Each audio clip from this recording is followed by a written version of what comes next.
Assalamualaikum warahmatullahi wabarakatuh. Kami dari kelompok 2 akan membacakan hasil diskusi mengenai korupsi. Yang pertama, permasalahan korupsi di lingkungan sosial. Pengertiannya, korupsi menurut Undang-Undang Nomor 20 Tahun 2001 tentang Pemberantasan Tindak Pidana Korupsi adalah setiap orang yang secara melawan hukum melakukan perbuatan memperkaya diri sendiri atau orang lain, atau suatu korporasi yang dapat merugikan keuangan negara atau perekonomian negara. Praktik-praktik tindak pidana korupsi yang terjadi di Indonesia hampir setiap hari diberitakan oleh media massa.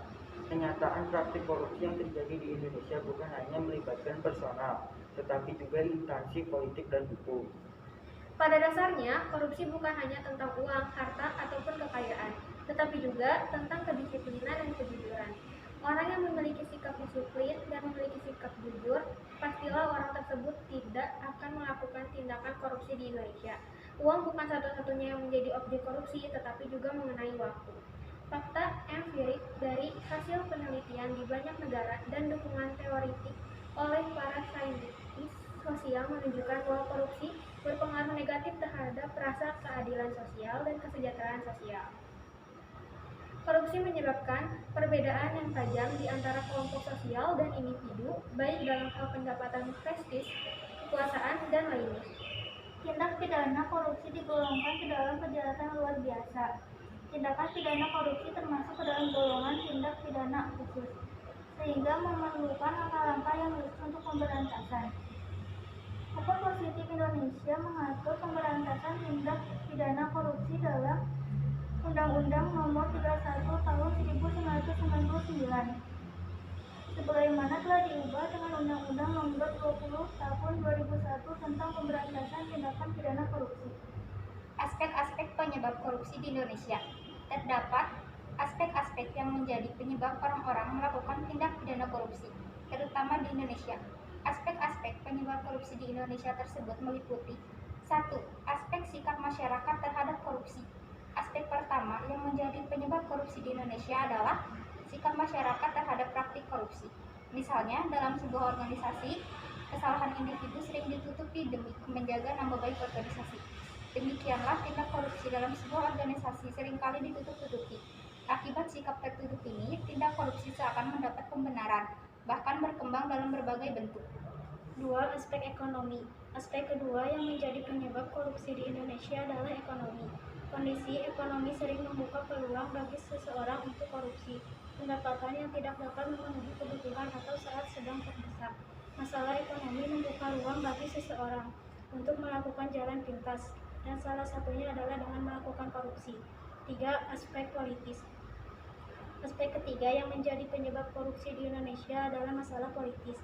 Politik uang pada pemilihan umum adalah contoh tindak korupsi, yaitu seseorang atau golongan tertentu membeli suatu atau menyuap para pemilih atau anggota partai agar dapat memenangkan pemilu. Perilaku korup seperti penyuapan politik uang merupakan fenomena yang sering terjadi. 4. Aspek organisasi. Aspek keempat yang menjadi penyebab korupsi di Indonesia adalah organisasi. Organisasi dalam arti yang luas adalah yang dimaksud termasuk sistem pengorganisasian lingkungan masyarakat. Organisasi biasanya memberi andil pada praktik terjadinya korupsi karena membuka peluang atau kesempatan terjadinya korupsi. Dampak negatif korupsi di Indonesia. Investasi menjadi rendah, terutama investasi langsung dari luar negeri, mengurangi pertumbuhan ekonomi, mengubah komposisi belanja pemerintah menjadi tidak produktif, ketidaksamaan dan kemiskinan menjadi lebih besar, mengurangi efisiensi bantuan menyebabkan negara menjadi kritis. Solusi untuk mengurangi adanya korupsi. Ada beberapa cara yang dapat ditempuh untuk mengatasi masalah korupsi di Indonesia, yaitu adanya kesadaran masyarakat untuk melakukan partisipasi pengawasan dan pemberantasan korupsi mengutamakan kepentingan nasional.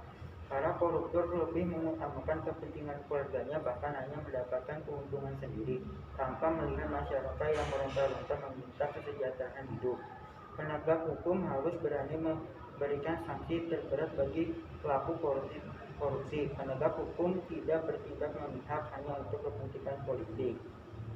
Larangan menerima suap dari tersangka koruptor, di mana penegak hukum juga diberi sanksi apabila berani untuk menerima suap. Membentengi diri sendiri dengan memperkuat akidah dan keyakinan untuk tidak terlepas dari masyarakat, karena masyarakat yang akan menilai dan yang akan menghukum para koruptor yang menjamur di Indonesia. Di hasil diskusi dari kelompok 2, wassalamualaikum warahmatullahi wabarakatuh.